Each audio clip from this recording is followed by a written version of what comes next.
Like, what? Nigga ain't got you right. That nigga said a knife is dead. Nigga, young nigga cheeky. We had to meet on Springford when Norris and Killiston and Sleep got down. It wasn't no gangbanging out there. It was all hustle. That stepped your pimping up, nigga. What does a successful pimp and whole lifestyle look like? Hugh Hefner. I get in there, I'm musty for 2 weeks. Most of the old niggas never been to the Supermax before. If a nigga send a kite under the door, kick it back out, if you open it, they gonna put you in a prison gang. It's never been like that back in the day.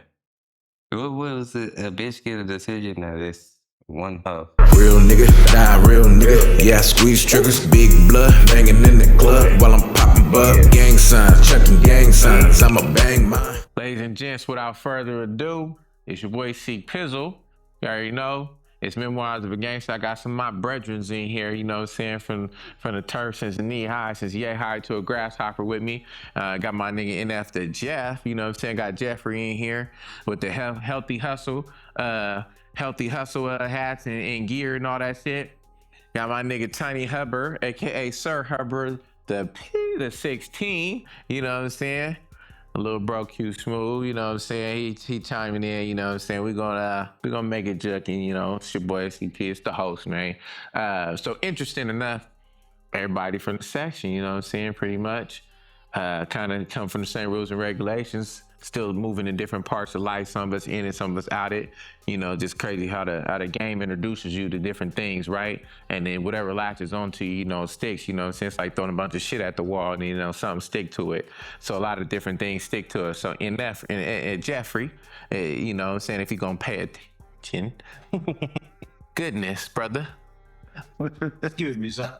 You know what I'm saying? So he the only one in this motherfucker that done walk the yard. You know what I'm saying? So definitely we gonna start off with NF to Jeff, man, and his story, man, because he's an amazing storyteller in itself. So as a youngster, you know what I'm saying, you went to the pen for an attempted or a high one. How did that shit work? What happened? Attempted murder, man. A couple of, young man hit the yard. Teenager went through the bounty with all the shenanigans. Shout out to all the homies who was in there. Yeah, I'm talking about I was a lot of motherfuckers.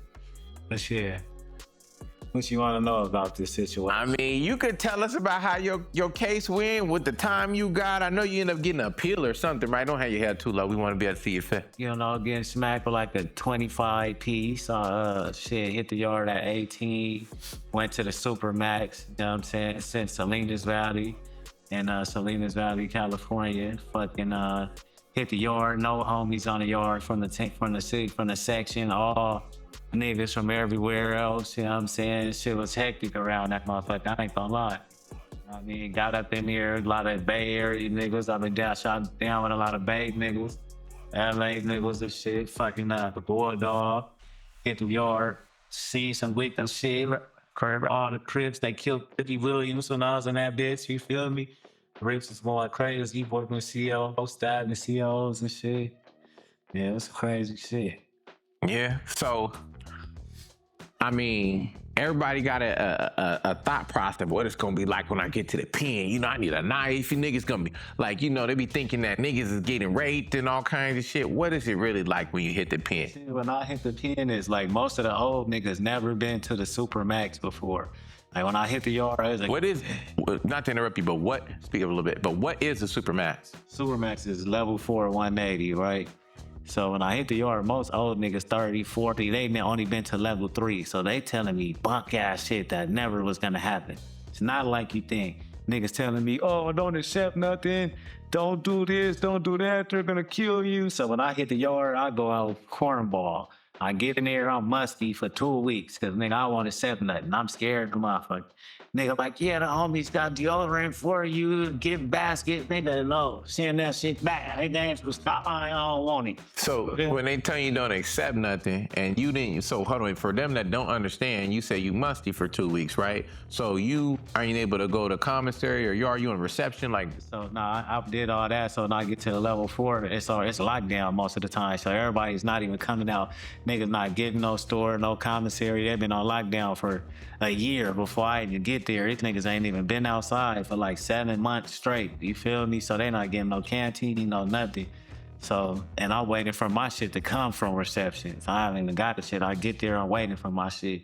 So I'm hearing all these whack ass stories like don't accept shit, like don't accept no toothpaste, don't if a nigga send a kite under the door, kick it back out, if you open it, they gonna put you in a prison gang and all this dumb ass shit. That wasn't how it was. You know what I mean? Really the Super Max, I'm not gonna say that shit wasn't like dangerous, but it's not like so bad. Like if you don't talk a lot, like if you ever always be in people's business or you don't talk a lot, like it shit really ain't bad because you're always in your cell. You know what I'm saying? You're always on lockdown. You're never really coming out until you get into danger, but it is dangerous because niggas don't fight. It's like, you know what I mean? Niggas gonna blast your ass, but you never come outside to really have to deal with that shit. Then the whole time I was in there, I was blessed. God like blessed me. They have the Mexicans and the white boys was on lockdown the whole time. I never came outside with a Mexican and the white boy except for twice.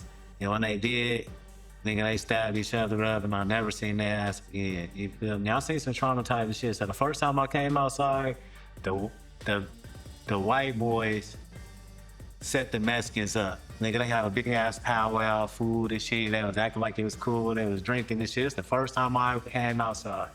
Nigga, and the white boy stabbed all the Mexicans up. Nigga, like 100 to 30. Nigga, they tortured them niggas out there. Yeah, man. That shit was petrifying. I'm like, God damn, I was spooked. So really, I barely talked the whole time I was on look for it. Nigga, I barely talked. And all the time I talk, I got in a fight. So I got shoot jokes. You feel me? I shot jokes. Niggas try to play with me because I was young, talk about me. Like, oh, nigga got S's on his shoes for, nigga, till I had this for Skechers. Like, nigga got the Skyline Skechers and so I was shooting jokes. Well, I got jokes. I roast a nigga to death, and then I had to get down with a nigga. First time I got down with a nigga in the PN, nigga named was Davey D. It's from Bounty Hunters. Nigga, I go up in there, and I'm praying that night. I got 25 years, so I'm praying. Nigga, I wake up in the middle of the night. This nigga humming. He like, you nigga got a Ouija board. He got candles and shit. Nigga, I jump down, kick that shit. I'm like, nigga, what the fuck you in here doing? Nigga, I'm in here praying to God. Nigga, to go home, nigga, and you in here killing my spirits. Swear to God. Damn. Yeah, Davey D, fat ass get the tussle, nigga. Next day, the homies come, they like, gotta get you up out of here, young homie. I'm like, hell yeah, fast. Get me up out this nigga. I ain't slept all night. That nigga got a Ouija board. Eh? It's for the fucking guy, my first night. And I come in here looking vomity, so I look like an easy whoop. I come in here looking like a smoker, nigga. I ain't gonna lie. They make that nigga, I had bobos in my shit. They made me take my bobos out, but on the back of the bobos, I had a long ass shag, nigga, like way down here. I used to braid it. So when I took my shit out on the bus ride, my shit was padded all up, mad. You know, it's so vomity. So I'm there with the homies, hey, like, hey, blood, you boo. He like, yeah, I got a homie. They're like, that's a homie. And like, well, you got a fucker down there? He like, nah, boo. And I'm like, nigga, a fucker.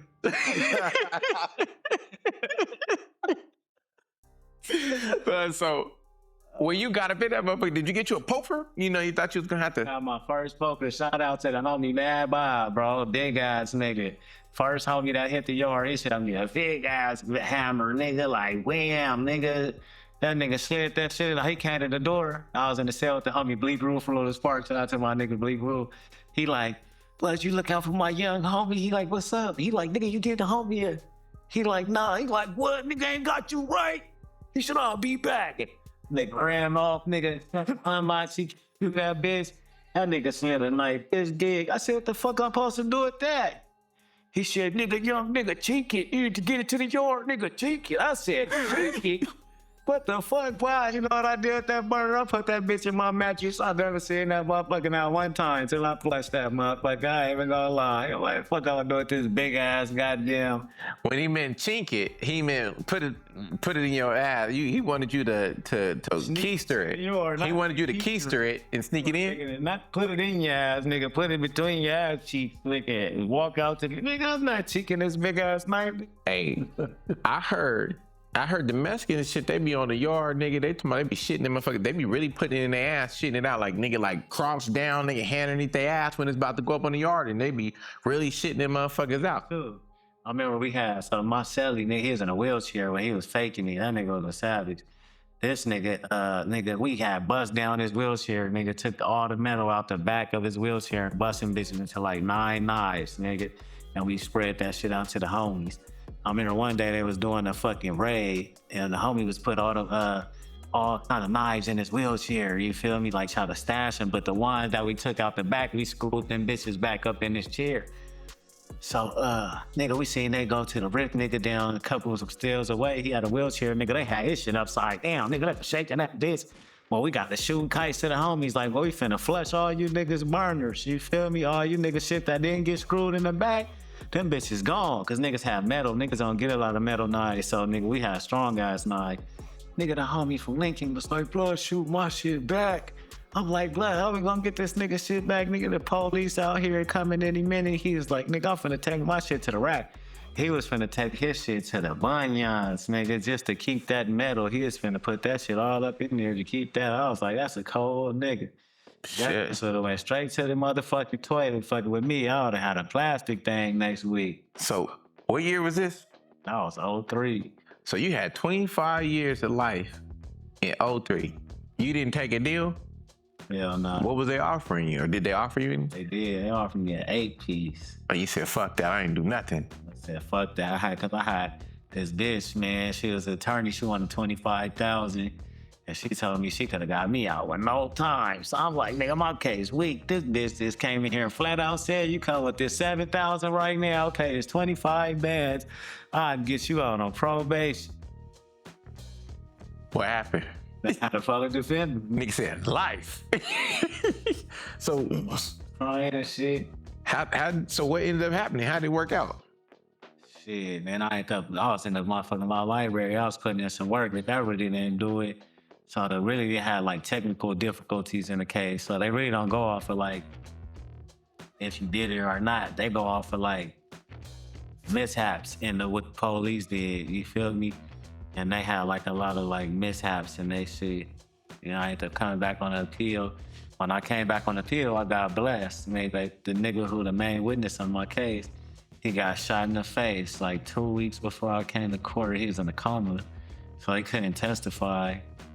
So shit, they offered me 6. I took that shit immediately. My mom was trying to tell me not to take it. So I used to go to Bayview Church. They were supposed to fight my case. You know how they was fighting niggas' cases? But I wasn't fucking with them. They were supposed to fight my case the first time, and then they didn't help me. So I was like, fuck that. This time, taking a deal. I don't give a fuck what nobody say. Nigga, what? I already been in here 3 years, 6 years. Nigga, I'm out of here. Got like 2 more left. I would have signed that shit with the blood out of my finger, nigga. Yeah, so let me ask you, why did you gangbang in the first place? I don't even know. You know what's so crazy? I'm looking like I'm the last homie of my generation. Like, I was the last homie to bang. It was homies younger than me that I was banging. The homies used to, nigga, beg me to bang. Nigga, they used to shoot me keys. I used to slap them bitches away. Nigga, I still remember that nigga storming, baby and boy recipe. Nigga used to be outside. Nigga, I would have never banged. I was more like an athlete. But the reason homies always wanted me to bang is so I could fight. So I used to always fight, like, cross towns with the homies. Like, nigga, at school, I'll be getting down. Nigga, after school, I'll be getting down. So the homies always like, well, are you from... So the really reason I started banging was from Maniac, rest in peace, and GFO. I used to be at Tiny L house every day. Fucking Maniac coming there, smacking me up across the noodle pack. He like, blood, you be saying all this blood and all this brazy, nigga, you from the set. And I'm like, I ain't from the set. He like, what, nigga, you from the set? Nigga, I'm like, I ain't from the set. So he started slap boxing me. All up in there, his big ass. I ain't want to slap box this nigga. So we slap boxing. I still say I'm not from the turf. Now, the F4 come. He like, Bloods, you ain't from the turf? He trying to shoot me to P. I ended up shooting F4 to P and then shoot him to O. And we start slap boxing. So I was the first P I shot. So then, but after that day on dribble, man, that's when I started banging. Man, it was a long, lots of days I wouldn't bang. I was running around the turf for years. I would not bang. Man, I was like the last nigga, old nigga. I started banging like 16. Now I have been around this, but not bang, bro. I'd be running around with niggas I did not want to bang, but it was inevitable. So There's no hanging if you ain't banging. You feel me? So GFO, the master recruiter, Got you. Him and Maniac, they got me. It's so crazy. Like, both, everybody who really turned me on to this shit is dead. So FO and Maniac turned me on to the set. But really, the first nigga who got me into the set, like, fucking with all the homies, was Lil Brazy, and he was younger than me. Lil Brazy Ant? Lil Brazy Ant. I ran around with that nigga every day, but I was not banging. But he had me, that's why niggas got me to bang. He had me in places anywhere niggas that bang was scared to go. I was in the brook, in the bottoms, every single part of the turf. So I knew all the homies, you feel me? I just didn't want to bang, bro. I wanted to play basketball. But homies wasn't trying to hear that shit, bro. That was all nigga top. Then after that, I hit the block. Homie starts trying to give me a nickname, T Banks. He's trying to call me Brazy Blood. I'm like, hell no. He said, "Blood, you could call you Brazy Blood." You know, like, you brazy, you a brazy ass nigga, you Brazy Blood. I'm like, hell nah. And damn, he hit me with the NFL. I was like, yep, there it is. And I had that shit blasted off my chest. I had it on my arm. You know what I mean? Niggas like, yeah. I took that shit and ran with it. I just got off the porch. And then got to running around with Nuke and Gator and all them niggas. Started taking it to the next level. Niggas start graduating. So, Tiny Hubb, Yep. my brother, What it is. from the sandbox days, man. You know, I want to get into all that shit. Cold macking days, all this shit. Now, you related to Big Hubb. Definitely. Yeah, Big Hubbard. Big Hubb. So how did that work? Cause Blood played football, all that shit, right? You talking about Dallas? Dallas, yeah. Yeah, Dallas, yep. Dallas, you know, he was a Skyline Tiger alumni, you know? Shit, you know, so I kind of, you know, had it, you know, definitely. It's my relative, you know what I'm saying? So I had some big shoes to fill. I know. So, I mean, even being in, I mean, you was around like our generation was a hell of a generation. I always feel like we was then the last of the Mohicans. Not that the young niggas after us, there was several young niggas after us that turned into some really good specimens. But as far as our generation go, before like snitch culture really, I think for us, I think it really started with that Gator shit. When we lost several factor real homies that went down on that Gator shit, I feel like that was the beginning of real snitch culture hitting. And that was like 05, 06 shit, right? But like us, like the team was so strong. I mean, you got to think about it, especially having young niggas. Like, think about this. Fat Mike Yo, my bro, Baby Sleep, Baby LK Matt. Just, you name them three niggas. They're younger than us, Tug. All them, they're younger than us. But like Fat Mike, Baby Sleep, Baby Matt, they ran pretty much with us at a younger age, 2-3 years younger than us, and that's like a whole nother generation. Like, but if you look at us, like if you look at the era of like Lil Sleep, you know, Lil Sleep, D Moss, Norris, Baby Banty, like before, you know, when everybody could be together, man, shit was fun. Even Baby LK. Right? When you think about it, he was young. When you think about how big niggas was, and then that heavy hitting NBA, you know, even when Stormy had the Murder Tight and the Yeah Buddy shit going, like our era of music and being in the turf, like that shit was great. And like it was a good 3-4 year span and all that shit was dead. But when you jumped in, I mean, why? I mean, shit, honestly, shit, it was more so because the way my age bracket was set up, you know what I'm saying? I was watching. I was kind of like, not only was watching, but I was around for the Tim Jeters. I was with Gator. I was with, you know what I'm saying, certain niggas. So I caught that last little spurt of when everybody, that generation got wiped out. You know what I'm saying? So it really was like, nigga, me, Baby Pep, you know, and shit, Marcus. You know what I'm saying? And it was watch that type of shit. This was before, you know, Norris, before the D-Mosses, before the Sleeps, all that type of shit. It was before all that. So I kind of was like... You talking about like the older gen right before us? Because like even... Not like that, but Sleeps, Norris, and all them, they knew Gators and all them type of shit, but they didn't get a chance. They wasn't in Manzana in the garages and shit like that. I was the young nigga that was fortunate enough to be around that shit. The nukes, all that shit, you know what I'm saying? I watched that. So I was the little nigga that was like, I'm coming with y'all. Nah, nigga, you ain't. Nigga, sit your nigga, I'm coming.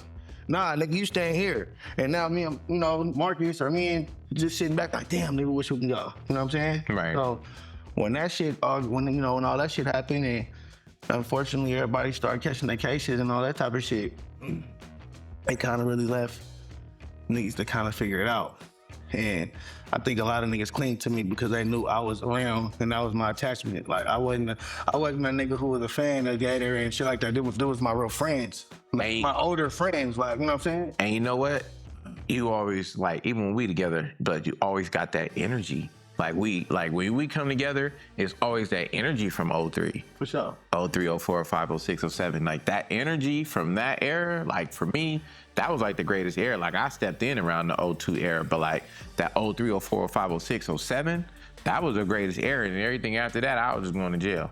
Like from 06, 010, I was just going to jail. But, you know, back and forth, that was like that glory days of, I think of R7, but like, you know, I mean, niggas had a mean team, like 32. They said 32, Baby Pat, Norris, shit. It was a gang of niggas like in that era where it was just fun. When niggas could hit functions, you know, you had Courtney Pete, Charles Pete. Like when we would hit functions and all that shit, the swinging and the banging and the bitches and just the era of it. It's like every time we get together, I always like, that's the feeling that just always come back and like day one bros. And then you seen so many niggas go sour, you know, I always appreciate that. But like I said, when you throw shit at the wall, you know, it's a lot of shit going at the wall. You kind of, you know, you jumped into the player shit and kept it with the player shit, like on some Mafia, on some GPM shit, it could be gangster pimping or whatever, and niggas could be on both, but you kind of stuck with the P shit and then gave little bro to gain and run with, you feel me? Like, how did, you know, I know me and this nigga was chopping out the other day. I'm like, what's the goal? To Jenny, he said, nigga, I'm gonna pee till I'm 70. Yeah. I'm like, shit. So the homie must got a 401k plan. I would like to hear it. You know that you said that is because, like, by me having that little bit of playerism about me, I was able to bring a lot of niggas, you know what I'm saying, to the other side. Cause, you know, niggas was really on that. Niggas didn't give a fuck about no bitches, none of that. Niggas was worried about getting at the other side. So to even bring the sleeps, like before sleeps from GPM and all that, to even bring that and get them niggas to even convert over. Like I remember the day that, you know, we had the meeting on Springford, and you know what I'm saying, when Norris and Sleep and everybody, you know, Killer Stin and Sleep got down, like, you know what I'm saying, when that, like, that was like, That was an epic. that was an epic to even bring them niggas, you know what I'm saying? Then you got niggas like Lil Edboy that's running around at first, like, nigga ain't no, nigga straight. Straight scoring, man. He converted. To get, you know what I'm saying, get niggas like Lil Edboy to cross over, and, you know, cause that shit went for a long time. Like, you know, we got the Gangsta Drags and, you know, LK, shout out to all of them for sure. But it was a lot of homies that was trying to stop us from doing that. Like, it was no clicks. They was really pushing that shit. Bro. And if it wasn't for Caps and certain niggas that was older than us to say, look, nigga, these are young niggas and we standing on that. And if, I ain't gonna lie, if the heavy hitters and all them niggas didn't come over there, ain't no telling where GPM would have been at to this day. Yeah, and just having that interview with the GPM homies, like they had it tough, and the older homies sending niggas at them and trying to shut it down. And you know, y'all ain't bringing the other rags to the set. And it was funny, the homie that played football, he see the video, he like, wow, y'all niggas got these 10 rags. And you know what I'm saying, thought we was bloods. You know, he said, I thought we was blood, like being funny, like on some, yeah. But I'm like, nah, niggas is still red ragging. But this is just a clique of niggas. I like to call us the elites. I like to say we the elites, you know what I'm saying? You know, but I feel like GPM held the set down. To me, For sure. you know, when you want to look at all the work, the body of work, since the 2000s, the mid 2000s at least to now, almost every young homie that's been doing the dirt, been for the mob. But not to glorify any of that. Like for me, I hope niggas, everybody get out and go get them a career. You feel me? Like to me, like this is the era of technology, cameras everywhere on the streets. I mean, you're not getting away with nothing. So whatever you think whatever work you putting in, you got to be. I thought we had to be smart in our day. Nigga, you got to be extremely intelligent, mapped out. I mean, you got to have shit down to a science if you trying to go, you know, bounce out. You feel me? But I mean, but even like I said, going into the game, like for me, I always felt like this. I'm the centrifuge for sure. I done turned out some for sure, but I didn't want that on my chest, right? If something happened, cause I got home we got homegirls, we know people, if something happened and I didn't want it to be cause of me, that if a trick did something braids to a female, you know what I'm saying, and she not here no more, or she got to go through all this, or having to, like, how do you navigate that? Like, I don't know what's the craziest thing you seen being out there, you know, like with all the years that you still been in it, or like even, you know what I'm saying, but with your experience, what do you think is the raw shit that you seen, like being out there? I mean, as far as on the good side of this shit or the bad side? Cause on the bad, we get into both sides, but like, we done lost homies that's playing by the rules, break a bridge, knock a pee for they bitch, and then the nigga come back and blame them. Like, when you out there, the P game is supposed to be like player, Right. and we supposed to, y'all supposed to be saying the agent, man, you know, saying these supposed to be, politicking and going by certain rules, man, you know, saying when it comes to these bitches, man, niggas breaking these bitches, getting these riches, you know what I'm saying? But no, all jokes aside, everybody can't. Niggas be in love with their hoes. Niggas be not really peas, but got a bitch, and then when they bitch choose, they think about the money they about to lose, whatever position, and they go and dome a nigga. Right. So with your experiences, like, in being in it and being able to navigate it, like, how do you do what you do? Like, what's the wildest shit you probably experienced that keep you sharp? I mean, to answer your question, is because, I was a G before a P. You know what I'm saying? So I know how to differentiate the two. And a nigga I know how to handle all situations. Because I noticed that females that came in the game, as of today, because I've been in this shit for a minute, so I done seen both sides of this shit. I was doing this shit when females was really choosing niggas that for their game and shit that they can do to elevate them and put them in different positions. Now females is choosing the toughest nigga. A nigga that got a ski mask on, he ride around with a gun, he got 30 rounds on it. If this nigga even say anything to me, I'ma pop this nigga. You know what I'm saying? That's the mentality that these females is running up under. They not worried about a nigga fixing your credit. They're not worried about a nigga putting you in no house. They're not worried about that shit no more. They worried about the nigga who can protect them the most if a nigga was to just say something to him outside the window or something. And so I know how to navigate. I don't come with that tough guy energy. I'm tough to the motherfucker, but I know how to thumb it down from time to time. I know how to conversate with all type of different genres. So whatever level I see you on, if you come with a ski mask and all that, I'm gonna come how I need to come. You know what I'm saying? I ain't gonna come with this. I'm gonna come with the, you know what I'm saying, and kind of lure you in and kind of flipping your ski mask off. And, you know what I'm saying? Like, you know what? We can go play ass nigga. Let's, you know what I'm saying? Like, so this really goes to comfortability. So in this game, you really ain't, you can't have no conscience. You can't have no conscience for sure. You know why you can't? The coldest shit, the rawest I seen is one of the homies knocked another one of the homies. And the other, and I was a mutual fella, one of the homies called me begging me to ask the homie to give him his bitch back. Like, did you ask the homie to get his bitch back? never, but I told him. I said, bro, the homie called me. He's like damn near in tears. He wants his bitch back. And what'd he say? He said, nigga, the bitch is gone. He said, I don't give a what the fuck the homie got going on. I'm not giving the bitch back. I said, the homie says she's a drunk and all these. I don't give a fuck what she said, what he says. He was like, the bitch is mine now. He was like, blood, this is just get it over, just get over it. You feel me? I told the homie, he was like, we're supposed to be homies. Same turf, it's my baby mama. I'm like, bro, she's gone. She's out of here. Yeah. But that's a lot of audacity, man. I remember, I just heard several stories of that. I mean, that's the easy shit. But like, I mean, even in this game being like on some gangster shit and knocking niggas for a bitch, right? I mean, you could look at niggas that's not here no more.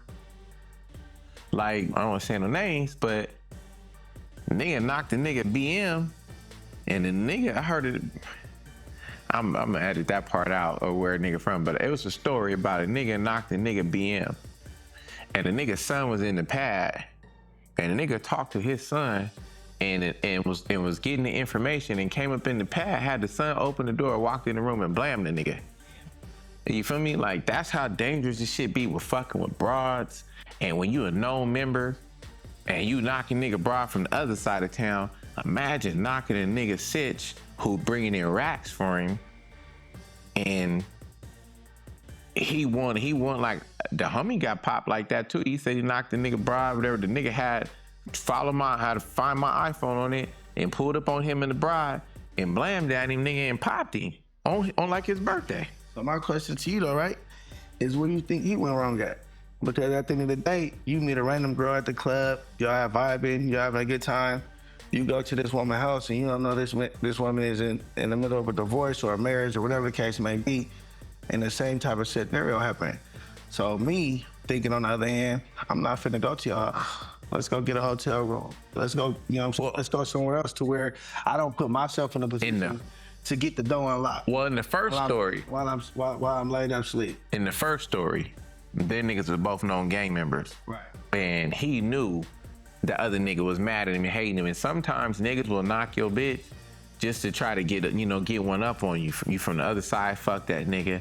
Yeah, I got your bitch over here choosing us. You your blood.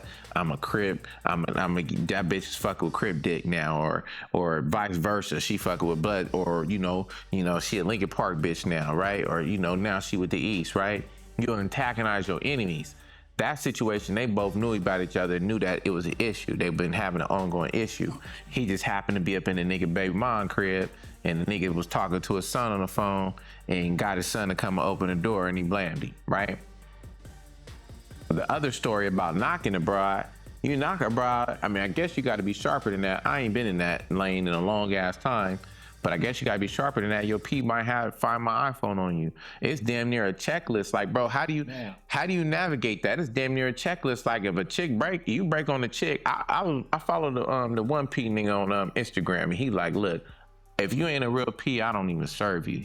He said, because it's a lot of niggas that just be gangsters or whatever in this game, and if you're not a real P, I'm not about to link up with you to get the broad stuff, because a nigga might try to poof you. So that's why I'm saying, how do you, being in the game or what you in, how do you navigate that on trying to get the broad stuff back, or serving a nigga his papers, let him know I got the broad now, she not missing, so you ain't got to be out here looking for her. You talking about easing the nigga mind, like you're supposed to be gentlemen in the game. So you're supposed to have a gentleman's approach, but it's a lot of gangster shit. Like you said, a bitch want a nigga with a 30, not a nigga that can elevate her credit score and help her win. Right. Get her out of town. Fast. Definitely move her. Get her out of For sure. Move her, but then you run down the credentials of the nigga that she dealing with. Because, he's a well-known individual in the game. I'm a well-known individual in the game. So any nigga that get me for any type of female, they know what type of nigga they dealing with. So they know they definitely can hit me up and be like, hey, P, and I'm gonna give, I'm gonna give the whole dialogue, the rundown. I'm gonna tell you what she gonna do good at. Kill it. I'm gonna give you all the information that another nigga probably wouldn't give me. Right. But when you get a female or, a woman in the game, you definitely want to check the credentials of the nigga that she dealing with.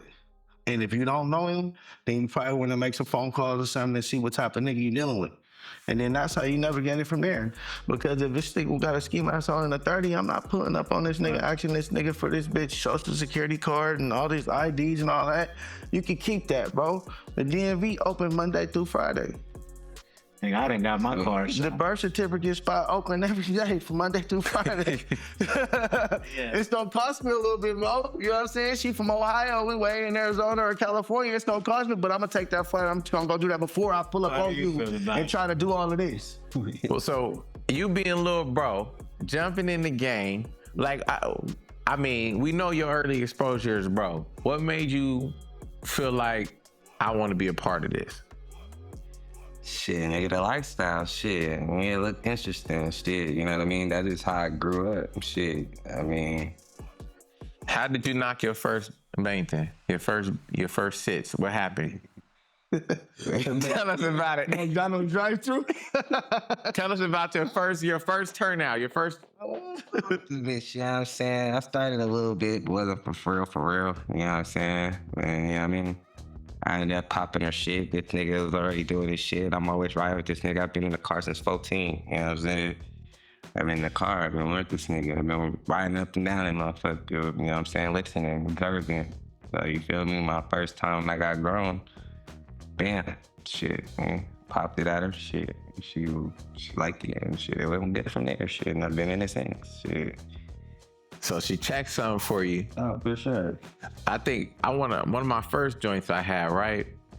I didn't even have traffic. My little Relly had like a Caprice or something, right? So I needed him to give us a ride. So I'm in Hotel Circle. The bitch was down. She made 800 that night. My Relly was talking hella shit, like thought it was a joke. When she didn't know he was there. He pulled up to the hotel, walked in. He was sitting down in the chair. And he took me up there to go check it, right? When he seen baby walk straight out the bathroom and straight here, the knot. She walked back. He's like, how much money is that? How much is that? Like he was ready to get him one. But I don't want to be like you. You know what I'm saying? I feel like I don't want to be a bad. I don't want to be I want anybody. I don't want to recruit nobody. If you get into something, I want your exposure to it to be different. Don't let me be the reason you catch an L. You end up in a situation where you got lifelong trauma or anything. Not to knock you though, bro. Like big bro laced you, and you ran with it. I don't feel like it was an L because when you working at McDonald's, you're making one. No, I'm saying me as talking about like if you get into banging and you fuck around and try to get a K and you catch an L because I didn't glorify something to you. That's why I never had little homie. Because I never wanted to be a big homie and tell you to go do no dirt. If you want to be a part of this, you're going to have to be a part of this on your own. I don't want to tell you to go do no dirt because I knew that once I got into it and I realized how deep the game really get, because it always get deeper than you thought it was deep. You know what I'm saying? Like, you could experience some deep shit. There's homies that seen homies die in front of them, but there's always a way the game gets deeper. So I never wanted to be the one that exposed you, and I still feel guilty to this day that I may have exposed younger generations to things because they thought I was cool. Niggas was rapping, you see us in the mix, but then you see me going to jail. But then I don't want you to think, because this is a part of it, because in my head, I'm just doing what G homies or whatever did, like we going to jail and this and that, this is a part of it. But you say you was working at McDonald's? Nah, I wasn't working at McDonald's. You met a bro that was working at McDonald's. I went to school there and shit. You feel me? I've been knowing her for a second. You know what I mean? It wasn't like I finessed her, tricked her mind or mind tricked her. You know what I mean? She wanted to do better. You're not a Jedi? Nah. Most of the time, the business turn niggas on. Yeah, No, for sure. You feel me? Like, it wasn't like she was like, if I didn't say it, somebody else was going to say it. It was perfect timing. If he didn't do it, the next nigga that was in the other car looking cool in the drive-thru would have came through, and he probably would have did it. So what you check your first trap? Or what did you check that night? Man, I made 840. 840. 840. My first trap. My first. And that turned you out. Yeah. And it turned her out. That was party. Oh, shit. 18, 19, shit, shit, one night, yeah. Now I got turned out by a bitch when I started trapping shit. I was getting all the bitch money from work. I used to pay her bills, so the bitch never had no money, and she wasn't trapping yet. She used to, I need money for gas. Gas the bitch up with her money. She was one day, bitch gave me like $250. Out of nowhere. I'm like, fuck, you get some money at it. I always got all the bitch money, so she never got no money at work. So I'm like, fuck, you get some money. Bitch said, I'll take the date. I said, what? I felt like a square, so I tell the bitch, don't ask me nothing, bitch. I ain't taking on no calls. I ain't posting, because I know how to do it. So I'm like, fuck it, I just could take the money. You know what I'm saying? Until the bitch ran off. I mean, she didn't run off, but I ended up firing the bitch, so I didn't listen to Too Short. And then after that, that's when it got real. So she told you that she turned today. You was like, oh, bitch, you tripping. We was supposed to be on some script. You was trying to take her squirt check? Where? I told her, just don't ask me to be the player. You keep bringing the bread and turning them dates, but don't ask me to go drop you off, bitch, or post, because I didn't know what the fuck I was doing. I didn't want to ask the bitch, like, what do I need to do? Hell nah, that's gonna be embarrassing. So I'm like, I'm a top nigga in the streets. I can't be asking no goofy ass bitch how the fuck to do my job. So you just keep bringing me the bread. You feel me? And I'm gonna figure out what I'm gonna do with it. And then when I ended up firing her, I got another bitch, and then that's when I really started like finessing. Feel me? Like taking it there, like just getting greedy. You know, I feel like even to this day, I fuck with a bitch that get dough, but I mostly only fuck with squares. I be in the squares lane. But if a bitch that get dough holler at me, it's like, listen, you can pay to stay. You gonna pay to play. You feel me? If you got dough, she getting dough, she out there like, look, I don't knock your hustle. I can't be, you gonna have to be on autopilot. You can pay to like me, Finally. but I can't, but I'm not gonna be the nigga, cause listen, I'm so shook of being, Bitch. I'm so shook of being told on Hell yeah. that for me, I don't want to be involved with most homies in certain situations just because I know I can't do no telling, but y'all not niggas ain't, and even the bras today, like you facing a misdemeanor charge, you gonna tell on me and get me a felony? It's like y'all, you know, so that'd be my thing that I'd be worried about. Like, See, I don't know. For me, it does something to my soul, and it's like, you know what I'm saying, you could teach a woman. So it's like, you know what I mean?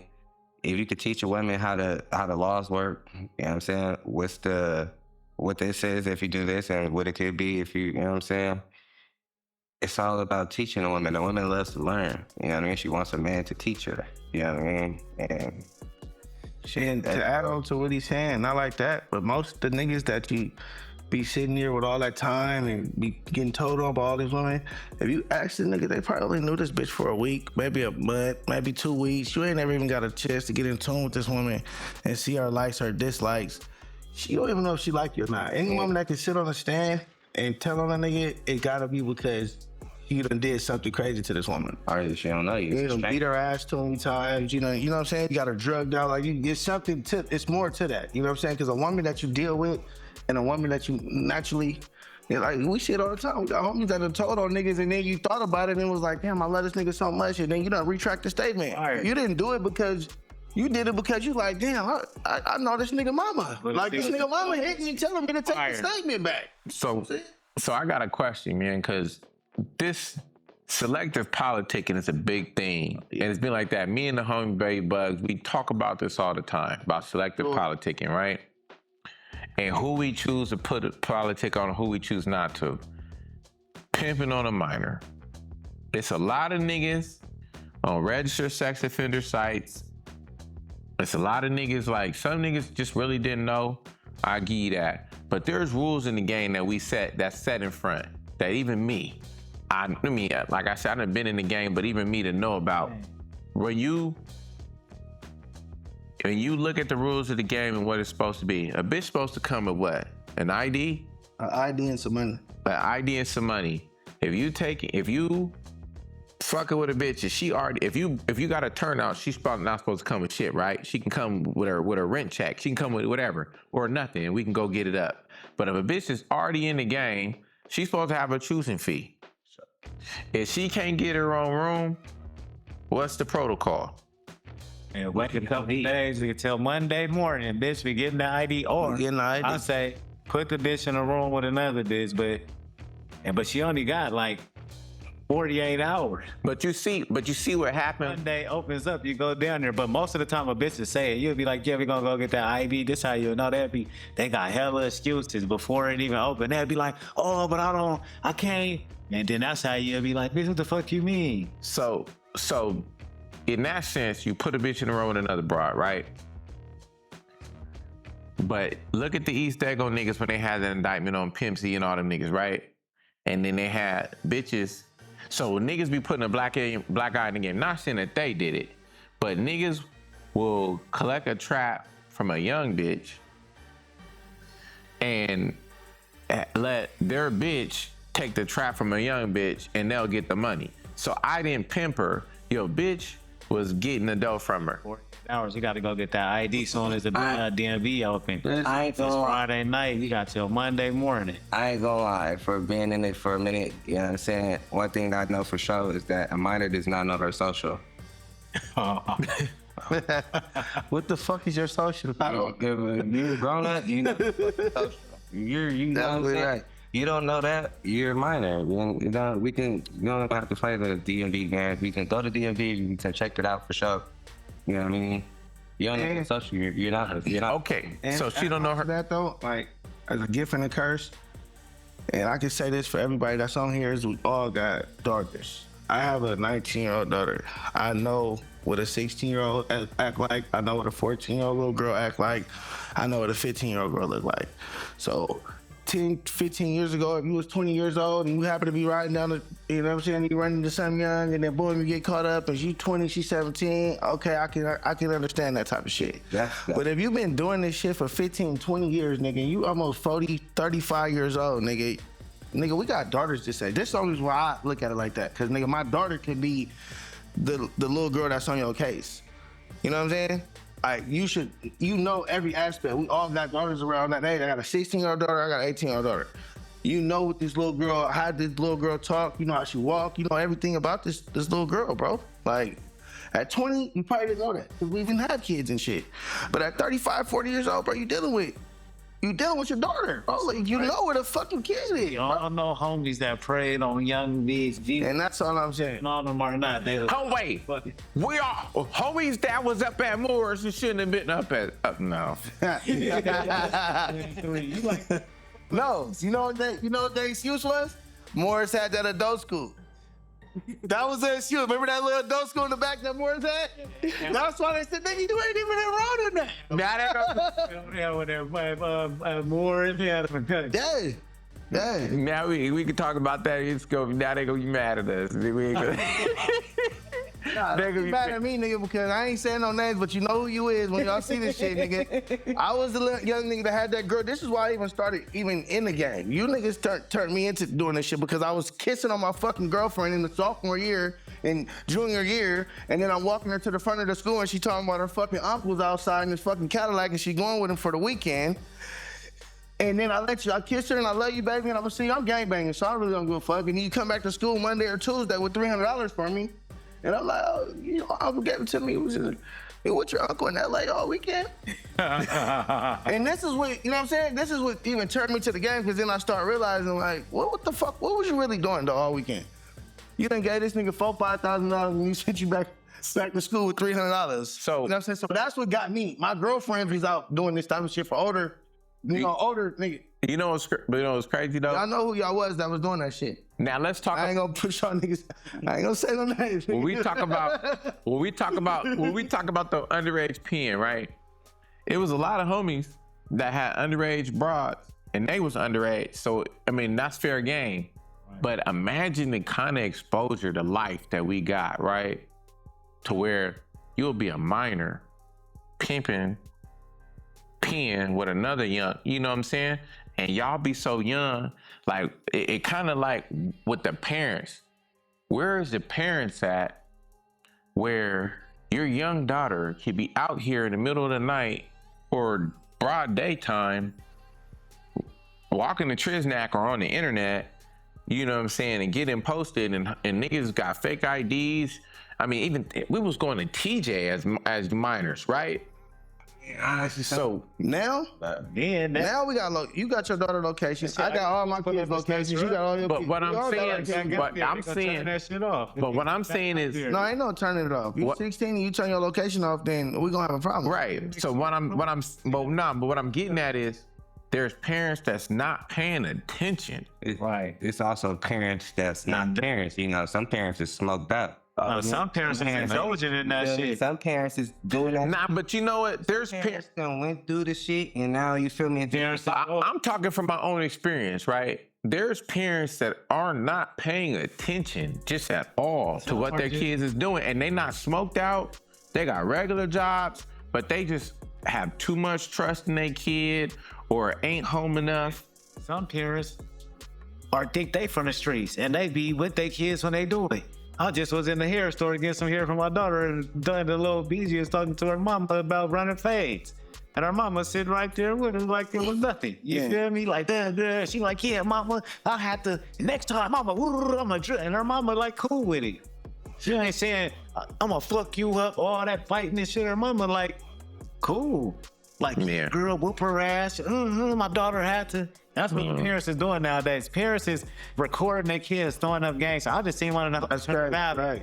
They're recording their kids at the fight. Yeah, they're recording their kids. I seen pictures with motherfuckers with their kids and their kids is throwing up gang signs and Right. pictures with the parents. I'm looking like, I wish my motherfucking kid would. Throw You up a gang know what's so crazy? Yeah, slap your shit out there. You know what's really crazy? When you bring that a point up and you watch sports, the gangbanging culture has so much influence that everybody wants to have handshakes or a sign that they're throwing up when they take their photos and they're just playing football. And you know, these are good kids. They're not gangbanging, they're not committing crimes, but they want to throw up something in a photo, right, and pose.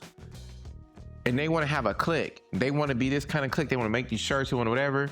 They don't want to be, even in our day, right? When you had all the cliques going around, like how the older homies, they're talking about the PhD, Superfly, the pimp clinics, all these pimp cliques, right? And in our day, there was GPM, but then you came with KOE, not YKOs, YBDs, and you had all these cliques that where niggas didn't want to necessarily gangbang. Some of them was gangsters in them cliques, but niggas didn't ever want to gangbang, but it was so popular and everybody wanted to look like the GPM homies. Everybody wanted to have double lineups, even the dripping wet niggas, right? Everybody wanted to have double lineups, curly hair, and they wanted to wear 5X tall tees and scrunchy socks, Vans and all that. They wanted to have this look with the big earrings. But everybody wanted to throw up something and be from somewhere. But when shit hit the fan, nobody wanted to have to stand on business. But it's just so funny, like even in today's world, when you watch all these collegiate athletes, high school athletes, they all want to throw up something, not a gang. I don't think they is in gangs. Yeah, a lot of them athletes be low key. Nigga, from neighborhoods, they don't really like be. Well, no, I'm not talking about the ones that's active members. Active, but they like grew up in certain neighborhoods and they. But I'm talking about the square. I'm talking about the influence that gangs have. I don't want to say no names, but in the square on my street, that was it. I get it, but what I'm saying is there's people that grew up in gang activity and that's affiliated and that's by default. I'm talking about them.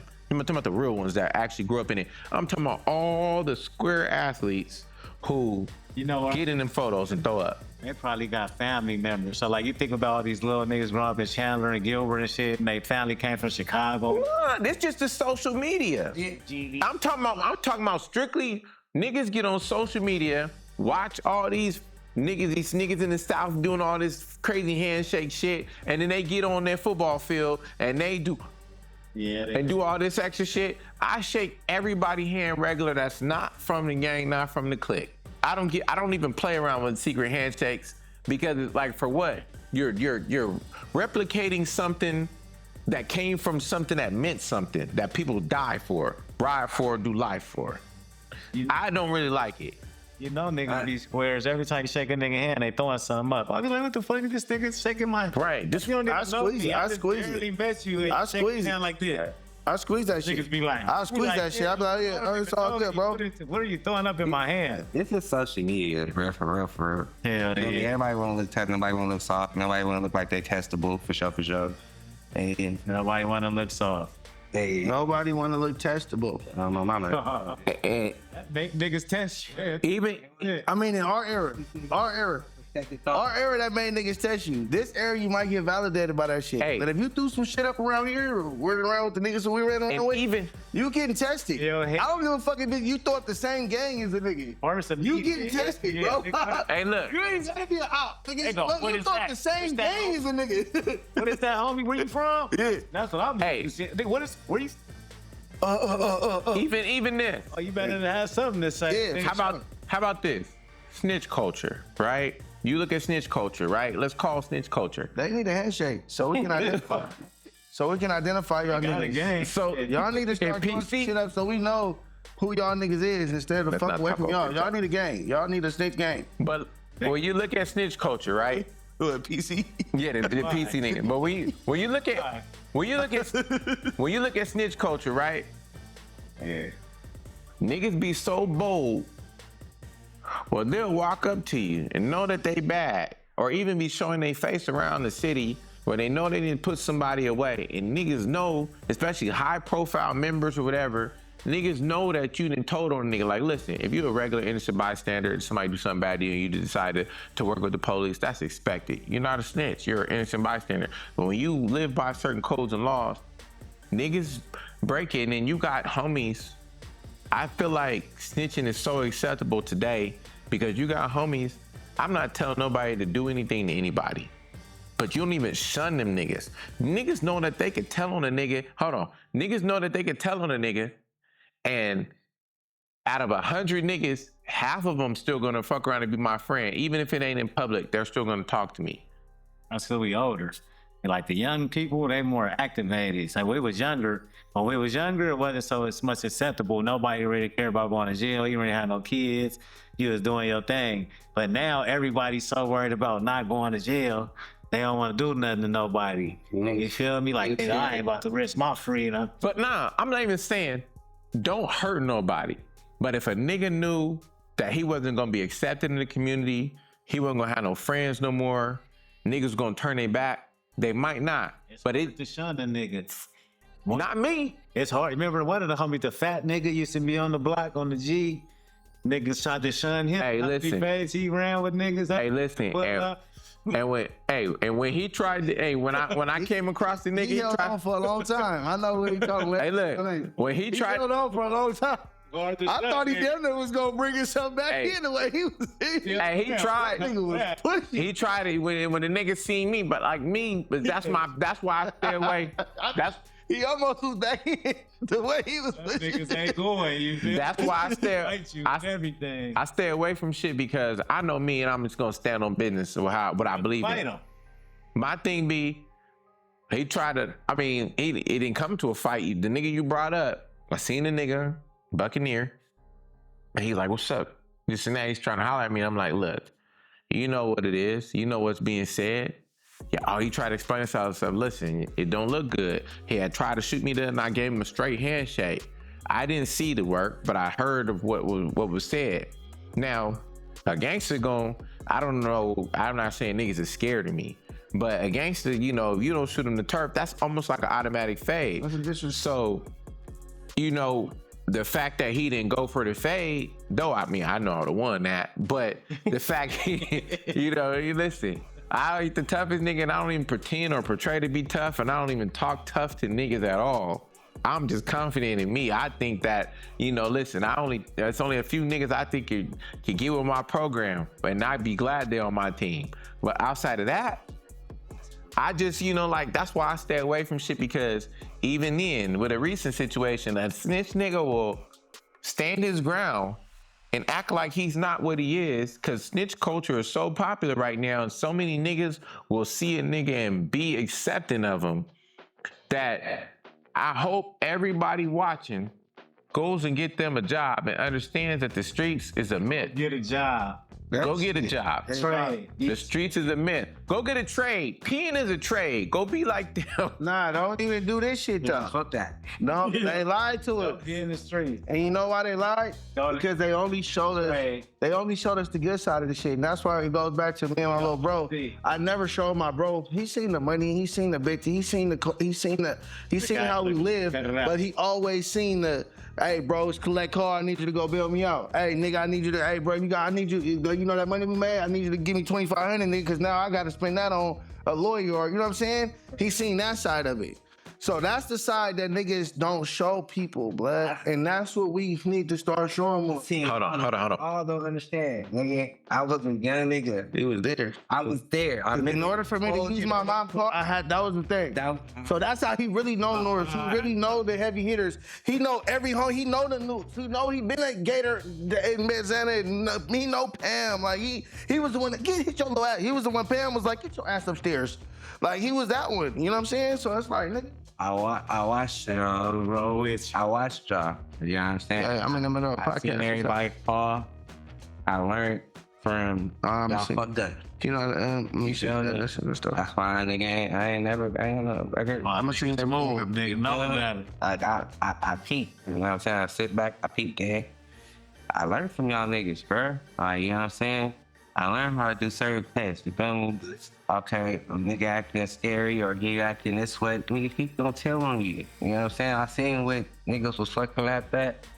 And, you know what I mean? Motherfuckers that tell you, won't even suspect some of these motherfuckers. You gonna suspect that? Motherfucker that's gonna tell them, give you a sign before you even, you feel me? Put them up. Motherfucker might ignore that sign But niggas don't give you that sign. You know Put a nigga in a situation they ain't do it. And they get ready to go down for something they ain't do. They'll be so surprised. So let's define snitching right now, because some niggas say snitching is only if I was involved in the crime and I told on my crime, that's snitching. But if I wasn't a part of the crime and I'm about to go down for it, and that nigga don't cop to his own plea, and I tell the truth and what happened, that's not snitching. You can only snitch on a nigga if you was part of the crime. Snitching is telling the police anything that can get somebody arrested. 2 times. So you mean snitching is telling the police anything, your right is to remain silent. I mean, if you That's their job. Yeah. Their job is to Anything do that's their And job. get a motherfucker that that they can use against somebody. But sometimes you might say something that you don't even fucking think that might take a motherfucker, you know what I'm saying? They already probably got some clues in that. You said something that put their puzzle together. If your right is to remain If you silent. think you said it and you did it, you told. I mean, you can say some shit and don't tell them people. But if you tell, you tell. You can say some shit like we say all the time. You motherfucker say a statement, they don't tell.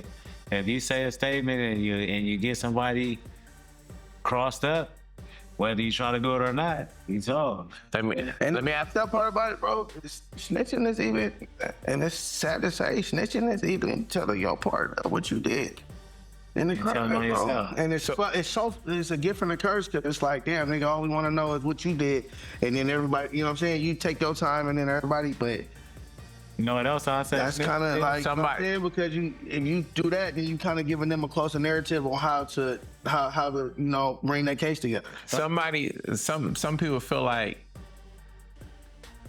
if they told, but they didn't take a stand.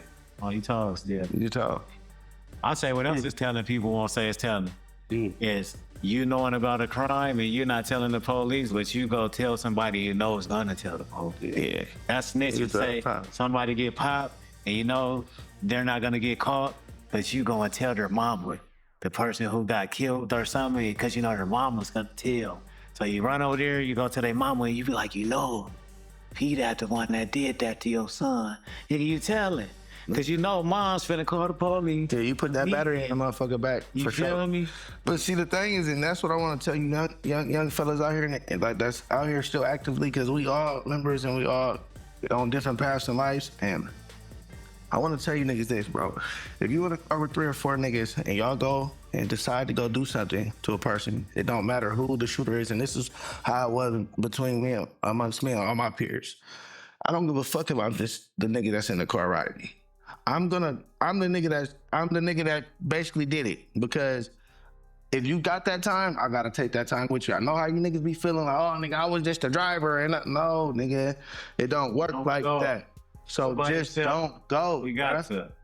Or go by yourself if that's what you gonna do, bro. But like, nigga, I'm telling you, bro, like that's not okay, bro. Like, Gang banging is dead. it's dead. Yes. I'm not saying be friends with your ops. I'm not saying be friends with them. Fuck them. Don't say nothing to them.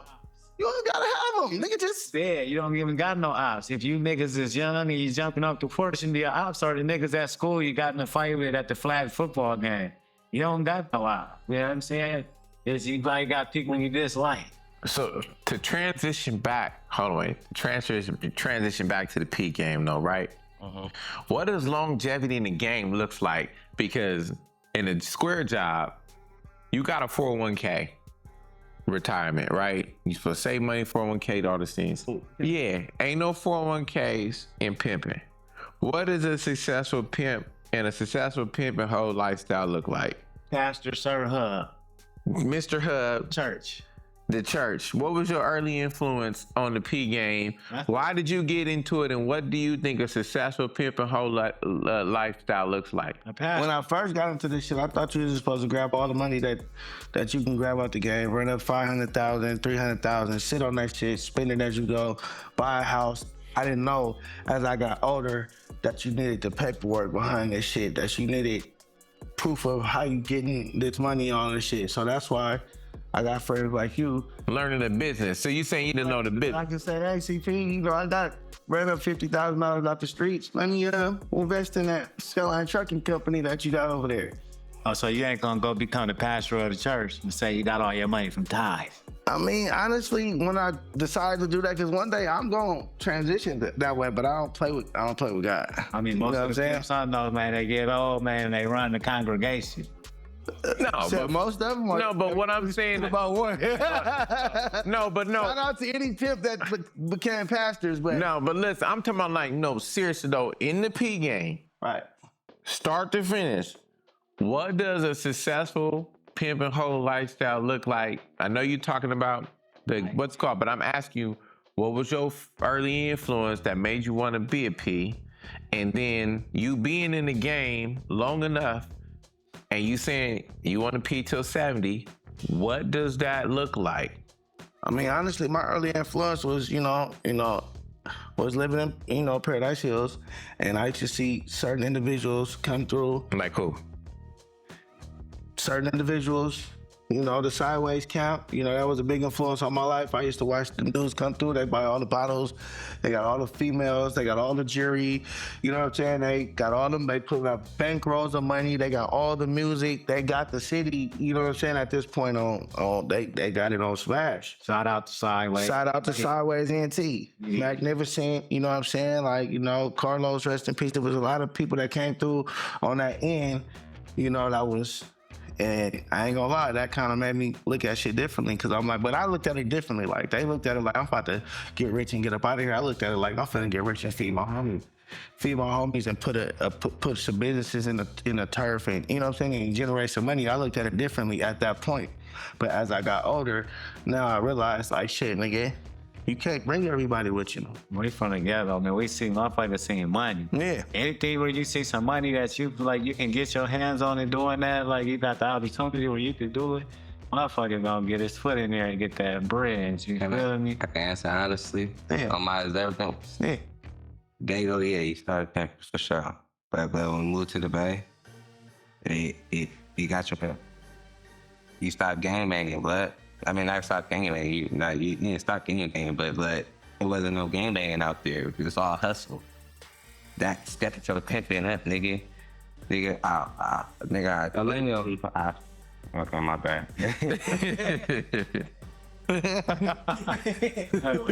It allegedly jump started your P game to the next level. But what? Listen, but if some niggas want to get in the game and start a food truck, start a legitimate business or whatever, but you saying you want to P to you 70, what does a successful pimp and hoe lifestyle look like? Okay, so let me break that down. When I said that, I didn't say I want to pee till I'm 70. I said I'm gonna be a P.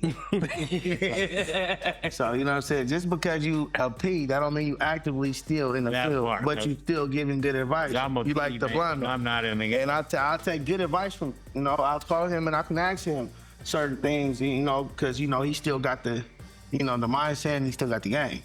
You know what I'm saying? So that don't mean I'm actively still gonna be in the field and still, checking straps and still doing this type of shit. You not on. But what does a successful pimp and hoe lifestyle look like? Why you gonna say the whole part? Why is it? Because listen, you can't be a pimp without a hoe. You're successful But your man without say- the. Okay, so hold on. Pimp yourself, and again, Hold on. You pimp yourself, man. After you're done with that, you gotta pimp yourself to the top. No, but what I'm saying is you I don't want to die lonely old pimp. right. So what I'm saying is, I'm positioning the question in this way. What did the successful pimp and hoe lifestyle look like? Because if we're not, it doesn't, look, the streets, pimping, robbing, dope dealing, none of it come with a 401k.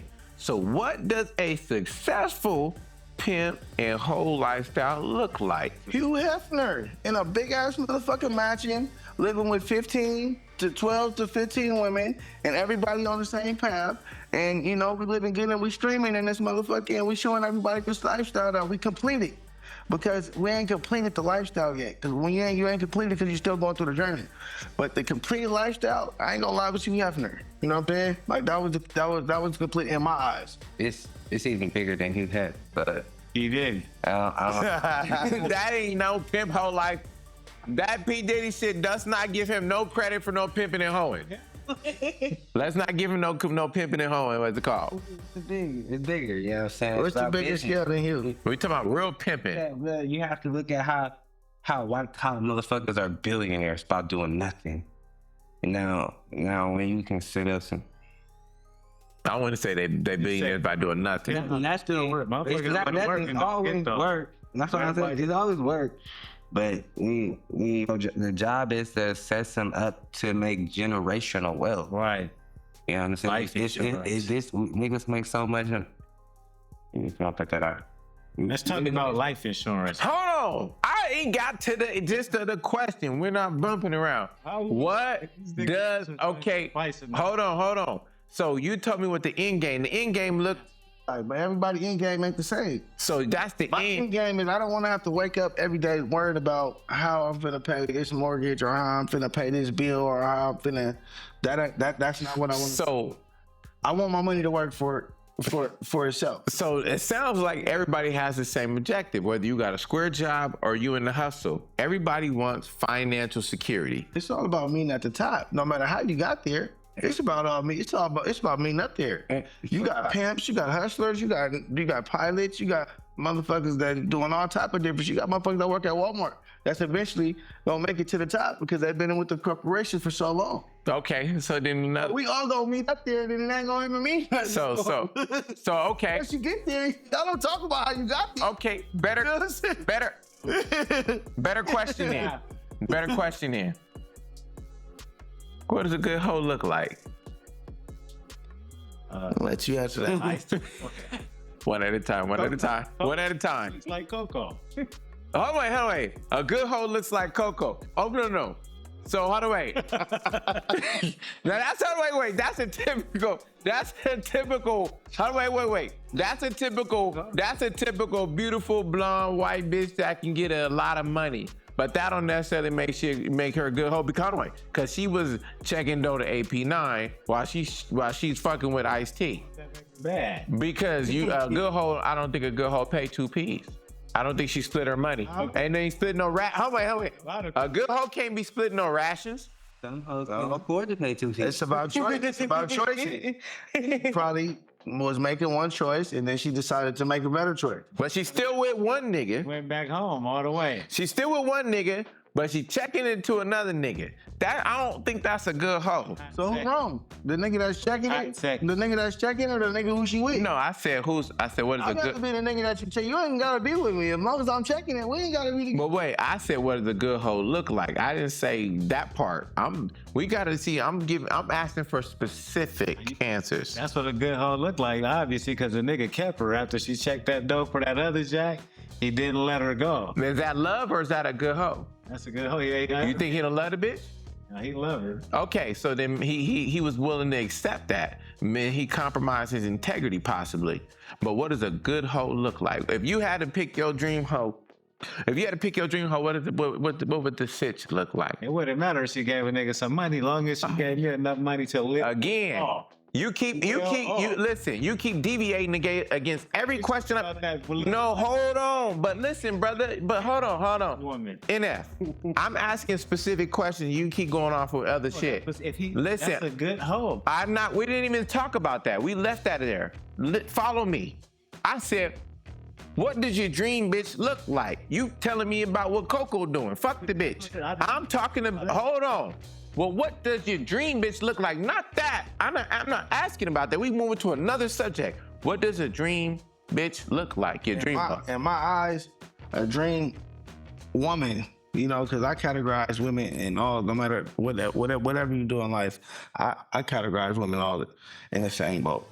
You know what I'm saying? At the end of the day, and I feel like in my eyes, a dream woman is a woman who stayed down and believed in the man that she chose to deal with, vision, and it actually worked. And you know, you solid, you loyal to this person. You know what I'm saying? And you reaping your benefits. Exactly. Just like I said. Because it's hard to deal with a man. It's hard because a woman will stay at the house and make dinner while you go out and she don't know what you're really doing. You know what your woman doing every time she leaves the house. You know she's not going around fucking off and going to holler at another nigga. All she see is you. But as a man, our woman is not all we see is her. Like we see multiple. You know what I'm saying? And it is what it is. Okay. But at the end of the day, you still got men that go out, do their shit, however they do it. But at the end of the day, you still gonna make it to where you gotta be at the end of the night. Okay, so does a pimp supposed to marry For sure. or end up leaving with his bottom Around bitch? that, I don't give a fuck if I get blackballed in the game or whatever. The next baby that I have is definitely gonna be a woman of a leisure, a woman of the game, for sure. And any woman that I marry is definitely gonna be. I could never accumulate all the assets that I got and go share that shit with a woman that ain't helped me get it. And that's just what it is. Yeah, just like your man's did. There ain't nothing wrong with it. Yeah. So, I mean, and I don't give a fuck what you do. You don't have to be if you're a 304 or anything like that. But you can support your man and support your man's vision just like he should support yours. And that's all I'm saying. And that's, you know what I'm saying? You don't have to be a 304 to make sure your dude is all right. That's all You I'm saying. can't say these bitches ain't doing shit. You niggas can't speak for these hoes, man. We don't know what you bitches is doing. Yeah. Behind closed door. But it take a strong woman to go to work every day, 9 to 5, Monday through Friday, 2 days out the week, for 2 weeks, you get paid every 2 weeks and get your paycheck, and then you believe in your man so much that you give him all your money in hopes that he's gonna make sure that everything is taken care of in your life. It take a strong woman to do something like that. So any woman that is strong enough to do some shit like that, you got me. Okay. Go ahead. You gotta think though, bro. It's women that make men better too. You know what I'm saying? Like, you know what I mean? You supposed to have a woman that boosts you up as you boost her up. You know what I'm saying? All right. So if a woman can't boost you up as you boost her up, then nigga, you gonna go down. Right. You know what I'm saying? So dream woman is, to me, is nigga a woman that can make sure that you're gonna keep on elevating through the life period of time. Oh, so let me ask y'all this. Peace of mind too. Is there anything that could take y'all away from the game? If there was anything else you would rather be doing, is there anything you'd rather be doing, realistically? My dream woman. Yeah, take you away. My dream woman could take me up out of this shit. You don't want to see me doing this shit no more? You definitely could take me up out of this, but just know it probably won't be just us. It might be somebody else with us. Oh, yeah.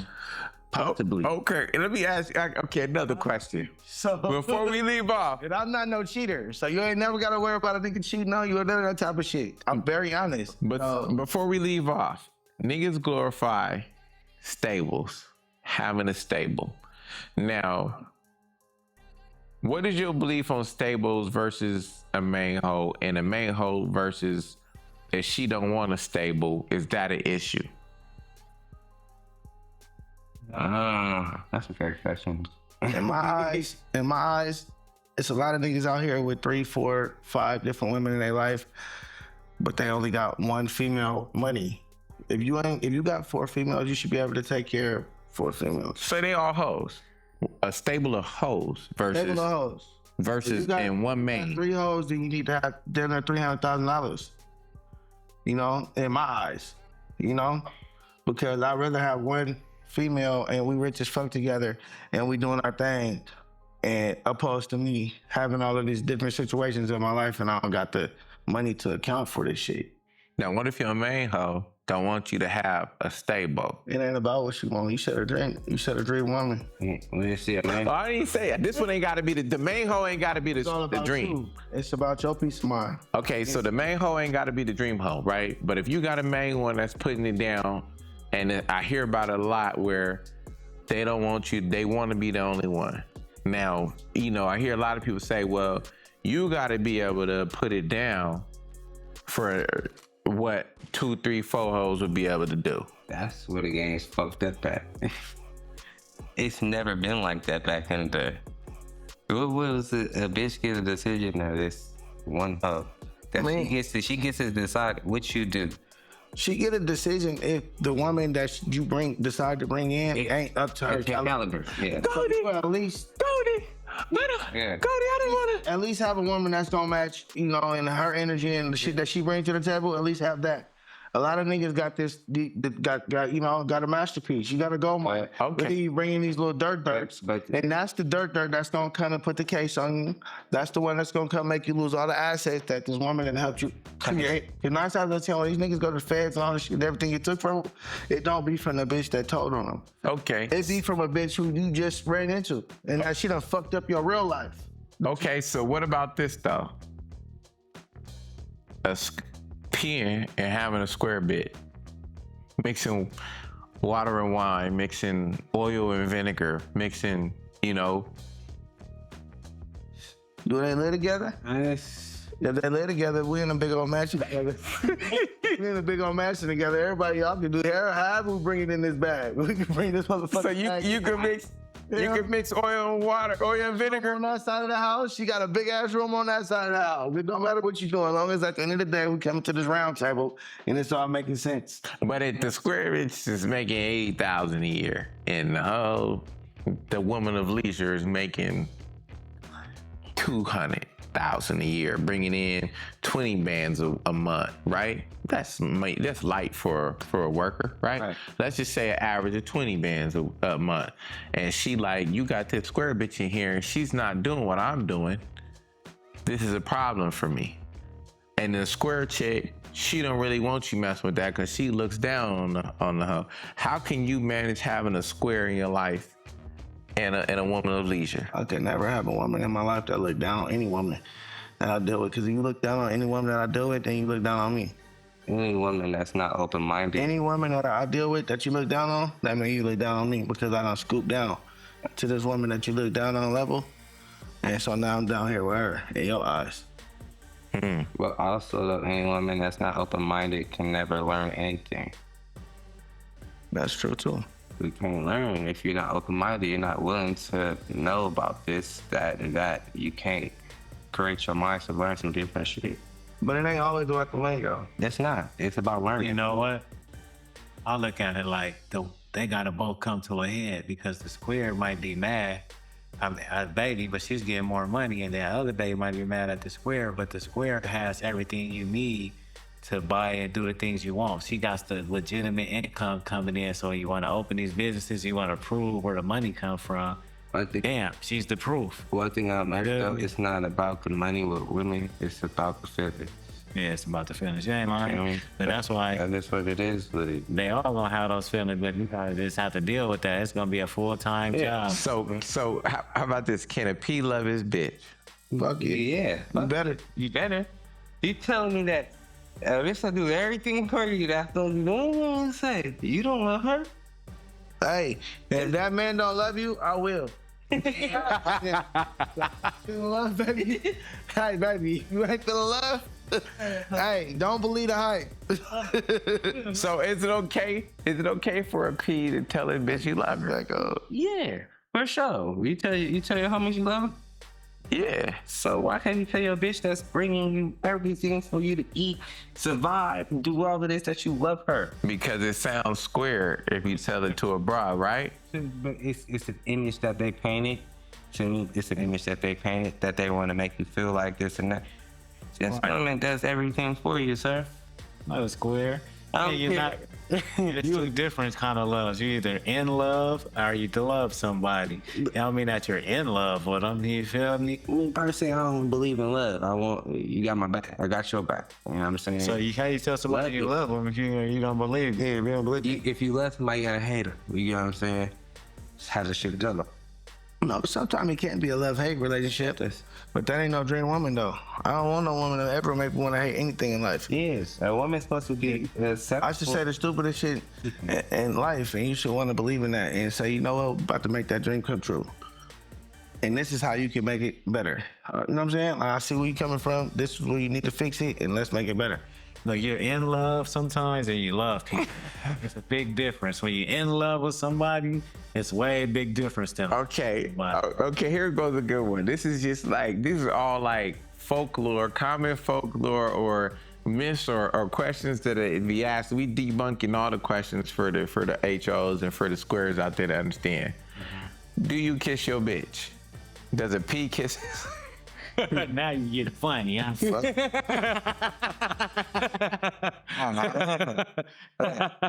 Some niggas probably do, but that's different strokes for different I folks. used to watch all the DVDs back in the day. Different strokes for different.